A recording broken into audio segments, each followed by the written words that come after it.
Hello guys, good afternoon. Dito tayo ngayon sa nilinisan natin guys, no? Para taniman ng mga gulay, no? So yan po guys, yan. At dito pa yan guys, yan. Lagyan ko ng mga wire para doon dadaan yung mga ampalaya at sikwa, no? So yan guys, nagsunog po tayo. Kasi marami na, no? Yung ano natin, sunog tayo. Ito taniman natin yan ng ano guys. Gulay, no? Ito may mga ano tayo dito guys, tanim ng mga kamuting kahoy. Yan, may talong. Yan guys, kalabasa, no? Mag-ano tayo ng kalabasa dito guys. Magtanim. Hindi pa tapos guys, no? So itong area na to guys, lilinisin ko yan. Yan. Hindi pa tapos, no? Hindi pa tapos. Kaya abangan nyo guys, no?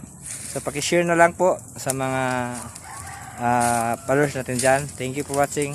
Comment kayo guys, no? Para mag-comment din ako sa mga videos nyo. Bye bye, thank you for watching. Yan guys, sunog yan, no? Yan, sunog na kasi marami yan guys. Yan yan, lahat yan sunugin natin para malinis. Yan lang po guys. Bye bye.